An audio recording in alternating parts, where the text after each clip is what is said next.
Hello, everybody, and welcome back to another episode with me, Miss Envy. Yes, that's right, another episode fresh out of the oven. According to the Facebook conspiracy theorist, Miss Mops, an astonishing claim has surfaced. Nelson Mandela didn't actually live to see the world celebrate his release. Instead, Mops insists, Mandela died in 1985. The argument? Winnie Mandela knew the truth all along. It said that her divorce from Mandela after his release wasn't a personal decision, but rather a forced move to protect the cover-up. The man she divorced, according to Mops, was not the real Mandela, but an imposter. There's another intriguing piece of evidence Mops points to. The lyrics of Johnny Clegg's famous song, Asimbonanga, a song released in 1987. Clegg sings, Asimbonang, Mandela Tina, we have not seen Mandela, followed by Lafekona, in the place where he is, and Lafelele Kona, in the place where he is buried. Could these haunting lines be alluding to Mandela's burial rather than his imprisonment? And then there's the curious case of the 67 minutes observed each year on Mandela Day. Why 67 minutes? Exactly. Mops argues that it marks the age Mandela was when he was supposedly killed in 1985. And Mandela's prison number? 46664? What is the significance of this strange number? Okay, so I'm glad that I finally came across a video that explains this and talks about this. If you go to the comment section of this TikTok video, you'll have folks talking about how this is actually what's called an open secret. And that's your locals here in South Africa. They know about this, yet it's not really spoken about. However, folks across the pond talk about the Mandela effect. Listen, it's really worth looking into. I implore you to do that. I don't understand how people aren't more pissed off about this. Let's play a game. Let's see what this has to do with this. And trust me, things are going to get progressively worse and worse. So Nestle has been in the news lately because of a lawsuit regarding Poland spring water. So the issue is they said the water... For those of you wondering what he was pointing at above, it's the Luigi Mangione case, the guy that shot the CEO of a healthcare provider in America. I cut that off a little bit, sorry about that. But yeah, he was pointing upwards to Luigi Mangione. Came from a spring, but it doesn't, which is fraud. Poland spring water is no longer owned by Nestle. That doesn't absolve them from the fraud that they committed, though. But here's how it gets worse. Let's keep talking about Nestle. Did you know that the United States is one of 8 countries that does not have a federally mandated paid leave for new mothers? All these other countries, it is legally required, but in the US, it's not. Why? Nestle is one of the biggest players when it comes to baby formula. They make a lot of money from formula, which is why they spend insane amounts of money lobbying against a federally mandated paid maternity leave. Why is this? Nestle knows if you're not home with your baby, you're probably gonna need formula to feed it. They are actively paying to separate parents from children so that they can sell more product. How does it get worse? Thank you so much for asking. Did you know that Nestle used to dress up salespeople as doctors, and they would send them to third world countries under the guise that this is a doctor promoting their formula to these parents? Yeah, that's pretty unethical, right? Cosplaying as a doctor so that people trust you? The issue is, these people in third world countries did not have access to clean water. Yeah, so the conservative estimates is that kills about 212,000 infants per year, with 10.9 million since 1960. They don't care about your Gerber baby. They do not care about mothers. 212,000 deaths per year for money. Everybody's up in arms over this, saying violence is never the answer. How can we live in a country where a CEO can get shot for doing his job? I agree, violence is never the answer. He murdered that CEO. These corporations are murdering children. They're not putting a gun to their heads, but it's still killing them. They can rationalize, they can lie, they can disassociate from that fact, but murder is murder. So you have people like Ben Shapiro using their public platform talking about how this is disgusting, people celebrating this. Again, I agree, we should never celebrate murder in any way. Where is the outrage when it comes to much bigger issues? 11 million freaking infant deaths since 1960. But I do appreciate Ben bringing up the fact that murder and violence is never the answer. Which, on a completely unrelated note, do you know the official death toll for Gaza is 45,000? For something to be considered an official death, it has to have a death certificate, someone has to be able to identify the body. There's a bunch of different parameters. Just look at death as a loss of life. Do you know the number's closer to 300,000? But it's complicated. I guess sometimes violence is the answer because of the hostages, right? Regarding the hostages, though, just remind me, are we talking about these ones or these ones? Violence is never the answer, but we live in a world where it sometimes is and it sometimes is okay. This violence, no. This violence, they gotta sell water, they gotta sell chocolate, they gotta sell baby formula, okay?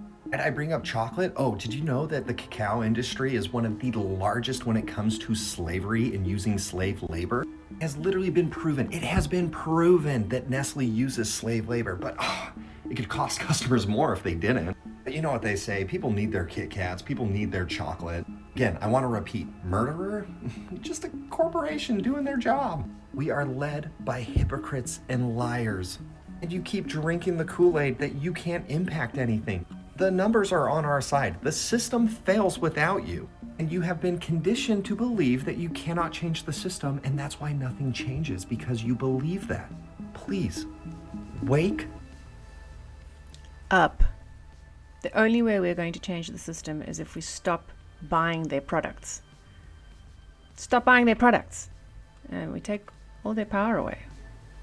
A San Diego man is fighting for his life in the hospital after he woke up next to a mama pig and began fighting it. His wife works at a local zoo, and since he always tells her that she needs to lose the baby weight because she looks like a fat pig, she decided that he needed to wake up next to one. So at the end of her graveyard shift last night, she sedated a pig, and then she took it home with her in a wheelbarrow, and then she laid it in the bed next to him when she got home and he was already asleep. She took her kids to her mom's for the night, but allegedly around 3 o'clock, the husband rolled over and tried to snuggle the pig, which startled it and made it pretty angry, and then he was taking hooves to the face. He was able to call himself an ambulance, and they rolled him out of the room before the pig could finish him off. When the wife was asked why she did this, she denied any wrongdoing and said, "I didn't do this, but even if I did, I think it would be completely warranted given the fact that he bought me a treadmill 3 weeks after I gave birth to our triplets." The wife said it was poetic that he always called her a fat pig because she couldn't lose the baby weight like these other San Diego moms, and so she said maybe it's a good thing that he woke up next to one. That's what I call poetic pig justice, don't you think? Round of applause from me. He says, fellow service members, veterans, and all Americans, time to wake up. We are being led by weak and feckless leadership who only serve to enrich themselves. For those of you that don't know about this, in my last episode, I spoke about the Cybertruck attack in front of the Trump Towers, I believe. Correct me if I'm wrong. They now have a motive. Goes on to explain a variety of other grievances and issues, some political, some personal, a variety of other things which we will do our best to release very quickly here. The guy has an agenda. He wanted to make a statement. Don't know much more than that, but I thought I'd give you guys an update. A marathon and a half. That is the distance you need to run or walk to lose 1 pound of body fat. It is a marathon and a half. Or alternately, you could fast for 36 hours and you'd lose the exact same amount of body fat, a pound. You'd lose a pound of body fat. But instead of running a marathon and a half, you could play video games and watch TV and hang out, and you'd get the exact same metabolic burn. Why aren't we encouraging that? Why aren't we encouraging people who are struggling with their weight to just hang out and get good at fasting? But instead you're like, you gotta go to the gym. You gotta get those steps in. You're not doing 10,000 steps a day. What's wrong with you? Guys, the first man who ran a marathon died. He died because people don't run marathons. You're not supposed to run marathons. None of your ancestors jogged for fun. What the fuck are you doing? Learn to hang out better. Human beings love to hang out. Just so we're all on the same page, our entire evolution is designed around us gathering resources so we can hang out more. Okay? Just get better at hanging out. Most of the time, a lot of you, when you hang out, are just eating too much food. Just remove that portion of the hangout and you'll be fine. 100%. So instead of running a marathon and a half to lose, what is a pound in kilos? Dad, just sit around in your lounge and play video games and watch movies. Just don't eat. For 36 hours, guys, it's not that hard. A large portion of that, you're sleeping. I just ran across a very interesting video talking about a biblical conspiracy that basically states that all the gods from other religions do exist, but instead of them actually being gods, they're just the fallen angels that got kicked out of heaven. Based on this perspective, when Satan and a third of his angels got kicked out of heaven, they immediately began roaming the earth, tricking people into believing they were gods, thus creating new religions in the process. And history is repeating itself. The same thing is happening today, only instead of them coming in the form of ancient Egyptian gods, they're coming in the form of UFOs and aliens, specifically trying to sell the idea that they're from a distant planet or galaxy and not at all connected to demons or any of our religions. I've always found it very interesting that the way aliens are believed to look, being humanoid-like beings or humans that shapeshift into animals like reptiles, has similarities to the biblically accurate angel known as a cherubim, which has the likeness of a man but the faces of different animals. There's actually an interesting theory that talks about how humanoid beings implement themselves within a society right before that society disappears or collapses, and there's actually a bit of evidence behind it. Believe it if you want me to talk more about that. Isn't that interesting? So these guys are imposters. They're posing. What are they called? What's the term today? Posers. They're just a bunch of posers. Could the aliens actually be demons? I don't know. I think you should hash that one out a bit before you make a decision on it.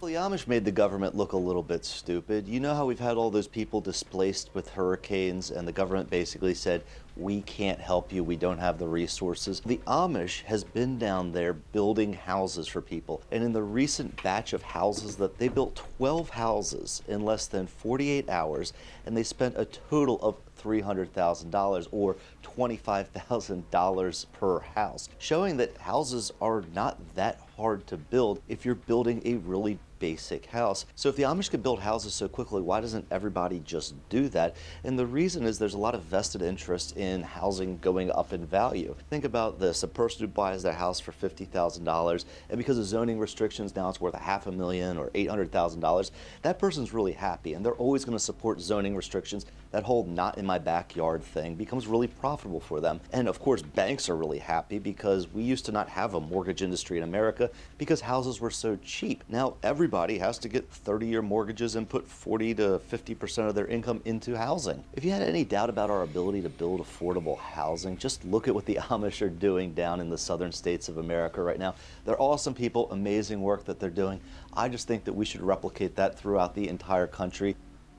I like this video because, not because I'm saying we should all become Amish, but because it's quite clear that it's very possible for us to become self-governing and stop relying on the powers that be to decide what happens to victims of natural disasters.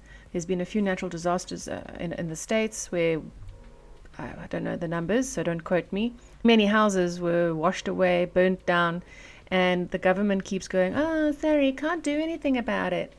And this guy is saying, the Amish have pretty much just made you look like complete dodos. And they don't even use expensive equipment. They use their own bare hands. They did the job, basically, with very little money. But that's the thing. That's not what it's about. These natural disasters, in my opinion, aren't always so natural. I'm inclined to believe that these things happen because these natural disasters are man-made on purpose to get rid of houses so that folks can mine for lithium. This is now the latest speculation, conspiracy, worth looking into. Just saying what I've come across.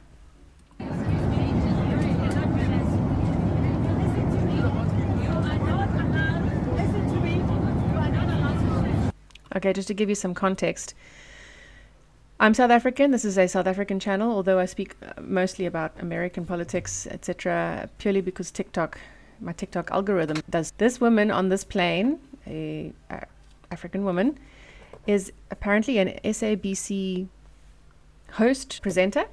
SABC standing for South African Broadcasting. Yeah. And she was filmed harassing the flight attendant, who is also an African woman, claiming that the air hostess was being racist and not giving her water. If you dig a bit deeper, it boils down to this lady was drinking and she just wanted another drink and they wouldn't give her one. I think I stand under correction. Folks, please write in the comments if I'm wrong.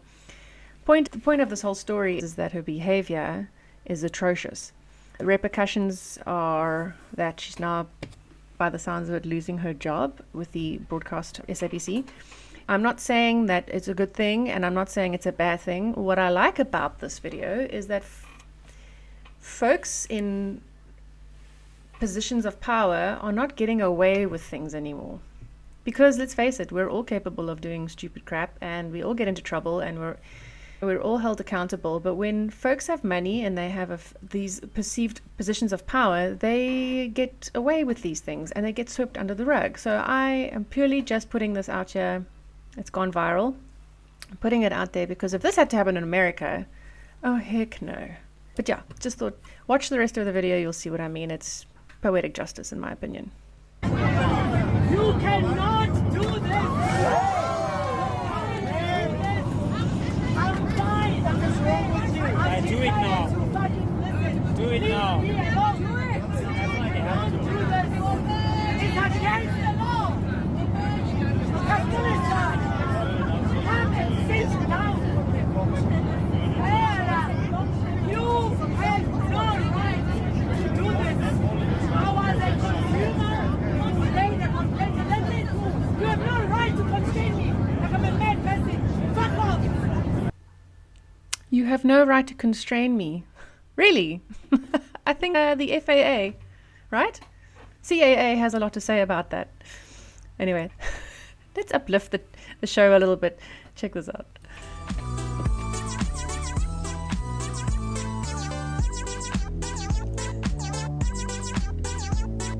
You did it. You're helping. You're gonna pick this up one little kernel at a time. Do you want to eat? Okay.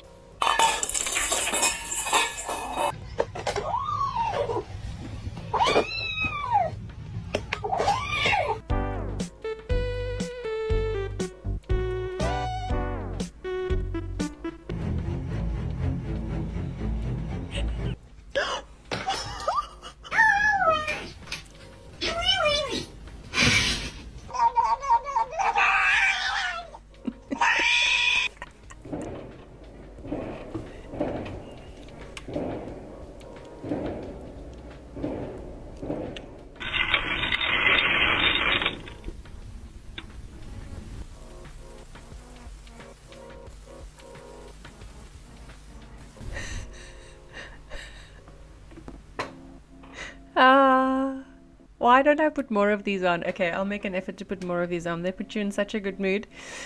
All right, let me say goodbye. Thanks for joining me for another episode. If you made it all the way through to the end, I thank you from the bottom of my heart. Please don't forget to like and subscribe, and hopefully you will see more of me and these wonderful compilated, if that's a word, videos of mine that I get off my TikTok algorithm. At the end of the day, my main mission is to expose to you what's going on in the world and ask you to carve out that bone of discernment. Start deciding for yourself what you believe is real and what is not. In between all of that, I also try and sprinkle in some humor. Thanks, guys. Much love. Bye.